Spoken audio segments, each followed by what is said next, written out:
Hello guys, आगे jump के लिए कौन भी लिखते तो आज की इस वीडियो में बात करेंगे हम इनकम टैक्स के बारे में और यूट्यूब के बारे में। इन दोनों को एक साथ मिलाएंगे और इसके ऊपर एक टॉपिक हमने सोचा है, उसके बारे में हम बात करेंगे। क्योंकि आजकल अभी आप देख रहे हैं कि काफ़ी गिव अवेज का सीज़न चल रहा है। मतलब काफ़ी लोग आपको गिव अवेज देंगे, काफ़ी टेक क्रिएटर्स होंगे, फैशन इन्फ्लुएंसर्स होंगे जो आपको गिफ्ट्स देंगे, आपको गिव अवेज देंगे।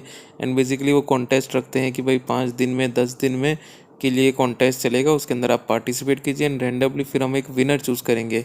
इसको हम नॉर्मल भाषा में बोलते हैं गिव अवे। तो ये जनरली जो क्रिएटर्स के थ्रू किया जाता है, ये किया जाता है ताकि उनके सब्सक्राइबर्स बढ़े। क्योंकि गिव अवे के लिए कई लोग सब्सक्राइब कर लेते हैं, क्योंकि मोर और लेस हर गिव अवे में ये रहता है कि आपको सब्सक्राइब ज़रूर करना है। और इसी तरीके से इंस्टाग्राम पे अगर आप देखेंगे तो गिव अवेज होते हैं, और भी जितनी भी सोशल मीडिया वेबसाइट्स हैं वहाँ पे गिव अवेज होते हैं। कई कंपनियां भी करती हैं गिव अवे ताकि उनके प्रोडक्ट का नाम हो, क्योंकि वो लोग कुछ ऐसी कंडीशंस रखते हैं जिससे उनका मार्केट हो प्रोडक्ट। तो this is basically a marketing tactic, अगर हम समझे तो इस चीज़ को, तो ये मार्केटिंग के लिए काम आता है।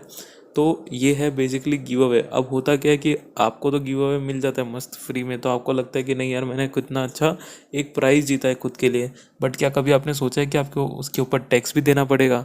जी हाँ, हो सकता है इसके ऊपर आपको टैक्स देना पड़े।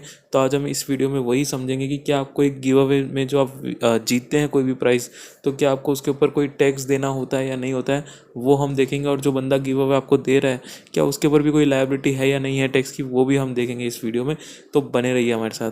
अब हम देखते हैं, जैसे हमने समझ लिया कि भाई गिव अवे का मतलब क्या है, बेसिक मीनिंग हमने समझ लिया। और क्योंकि अगर आप ये यूट्यूब पे देख रहे हैं तो आप ऑलरेडी एक आध गिव अवे में तो पार्टिसिपेट कर ही चुके होंगे, तो मुझे उसके ऊपर डीप में जाने की ज़रूरत नहीं है। पर अगर हम इस गिव अवे का थोड़ा सा एक लिंक करना चाहें कि इसका जो मेथडोलॉजी है वो क्या है, तो it is similar to a lottery. अगर हम देखें तो लॉटरी में भी ये होता है, एक रैंडम लोगों की चिट निकलती है या एक रैंडम नंबर निकलता है जिसके बेसिस पे विनर चूज़ किया जाता है, और फिर उस विनर को एक पैसा मिलता है या फिर एक अमाउंट मिलता है, उसको हम लॉटरी कहते हैं। तो इसमें भी सेम हो रहा है। वो लोग रैंडमली किसी एक पर्सन को चूज़ करते हैं और उसको वो मोबाइल फ़ोन या कोई और भी गैजेट, या फिर मान लेते हैं हम कोई ब्यूटी प्रोडक्ट, वैसा कुछ गिफ्ट में मिल जाता है। So this is similar to a lottery. अगर आप लॉटरी का इनकम टैक्स के हिसाब से भी डेफिनेशन देखेंगे तो lottery includes winnings from prizes awarded to any person. तो इसमें कहा गया है कि अगर आपको कोई विनिंग्स और प्राइजेज मिल रही है अवॉर्डेड टू अ पर्सन, मतलब उसको अगर हम रैंडमली सिलेक्ट करेंगे तो उस केस में इसको लॉटरी कहा जाएगा। ठीक है, बाई लॉटरीज और बाई चांस लिखा हुआ है तो उसको हम लॉटरी कहेंगे। अगर वो बाई चांस हो रहा है, तो इसमें भी बाई चांस सब कुछ हो रहा है, तो इसको हम लॉटरी कहेंगे। तो ये लॉटरी की डेफिनेशन तो फॉल कर गया। अब हम देखते हैं कि क्योंकि ये लॉटरी की डेफिनेशन में फॉल कर गया है, तो इसके ऊपर क्या क्या कॉन्सिक्वेंसेस आ सकते हैं टैक्स से रिलेटेड, वो हम देखते हैं। तो सबसे पहले बात करते हैं कि भाई जो बंदा ही आपको लॉटरी दे रहा है उसके ऊपर क्या कॉन्सिक्वेंसेस आ सकते हैं। तो एक सेक्शन है TDS का 194B करके। ठीक है, तो वो 194B का सेक्शन ये बोलता है कि अगर आप किसी पर्सन को लॉटरी में गिफ्ट दे रहे हैं तो उस केस में आपको उस लॉटरी के जो गिफ्ट का वैल्यू है उसका 30% टैक्स गवर्नमेंट को जमा कराना है on behalf of the other person. अब टैक्स डिडक्शन क्या होता है वो मेरे को समझाने की आई थिंक ज़रूरत नहीं है, वो कई लोगों को पता होगा टैक्स डिडक्शन क्या होता है। तो इस केस में भी उनको, जो बंदा आपको गिव अवे दे रहा है वो इंडियन हो फॉरेनर हो कोई भी हो, अगर वो गिव अवे इंडिया में दे रहा है तो उसको इंडिया के उस पर्सन जो जीत रहा है, या फिर इंडिया में अगर कोई पर्सन जीत रहा है तो उसके बिहाफ पे 30% टैक्स गवर्नमेंट को जमा कराना है। एंड इसमें कंडीशन भी दे रखी है कि अगर वो गिफ्ट इन काइंड है। अब गिफ्ट इन काइंड क्या होता है या फिर प्राइज इन काइंड क्या होता है, कि लेट से दो टाइप की गिफ्ट्स मिल सकते हैं। या तो आपको कैश प्राइज मिल जाए, आप कैश प्राइज जीत गए, या तो फिर हो सकता है कि आपने कोई प्रोडक्ट जीत लिया। करेक्ट। तो अगर आप कोई प्रोडक्ट जीत रहे हैं तो इसमें डिडक्शन तो कर नहीं सकता भाई। ऐसा तो होगा नहीं कि आपको एक मोबाइल दे दिया गिफ्ट में या प्राइस में, तो उसका चार्जर और TDS की तरीके से काट लिया। उनको तो पैसा जमा कराना है गवर्नमेंट को, तो उनको ये करना पड़ेगा कि भाई जो गिव अवे विनर है उससे पैसा लेके पहले गवर्नमेंट को जमा कराए और फिर वो गिव अवे का प्राइज़ उस पर्सन को दे सकते हैं। So this is how give away should work as per the law. अब इसमें कई लोग आर्ग्यू कर सकते हैं कि भाई ये तो हम गिफ्ट दे रहे हैं अपने सब्सक्राइबर्स को, और ये कोई लॉटरी नहीं हुआ, कुछ नहीं हुआ, हम लोग कोई ऐसा कंडक्ट थोड़ी करा रहे हैं लॉटरी। बट ये तो आपके आर्ग्यूमेंट की बात हो गई। बाकी जो इसका नेचर है वो है तो लॉटरी का ही। It is just a matter of time कि इनकम टैक्स डिपार्टमेंट इसको देखे और इसके ऊपर टैक्स करना शुरू करे, क्योंकि अभी ये चीज़ इतने रेडार में नहीं है उनके कि वो लोग इसको पकड़ सके। बट जिस दिन ये रेडार में आएगी उस दिन आप होशियार रहिएगा, क्योंकि आपके ऊपर भी ये चार्जेस लग सकते हैं।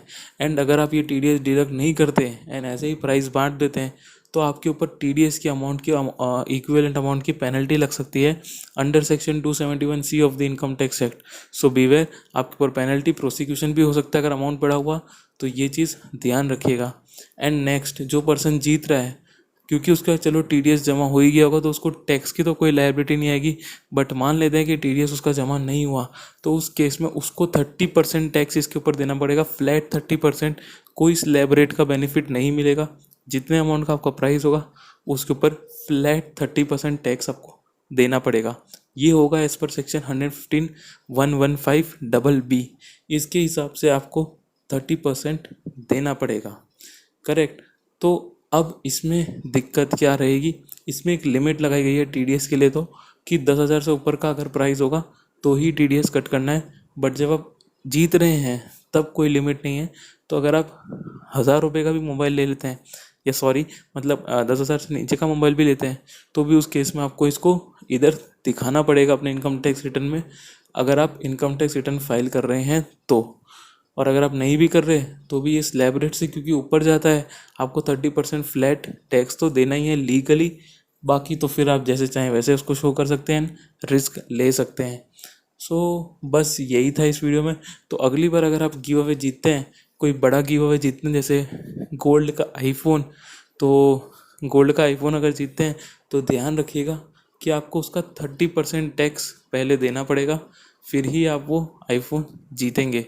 सो खुश होने से पहले ये सोच लीजिएगा कि उसका 30% टैक्स देने का पैसा आपके पास है या नहीं है, एंड फिर उस गिव अवे में पार्ट लीजिएगा।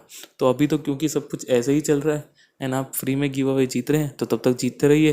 पर जिस दिन गवर्नमेंट ने इसके ऊपर टैक्स लगाना शुरू कर दिया, तब सबको पता चलेगा कि भाई ये गिव अवे कैसे सही से कंडक्ट होने चाहिए एंड एक प्रोफेशनल की मदद से होने चाहिए। सो बस यही था इस वीडियो में। अगर आपको वीडियो अच्छा लगा प्लीज़ लाइक कीजिए, शेयर कीजिए, सब्सक्राइब कीजिए चैनल को, सब्सक्राइब कीजिए। And till the next video, thank you.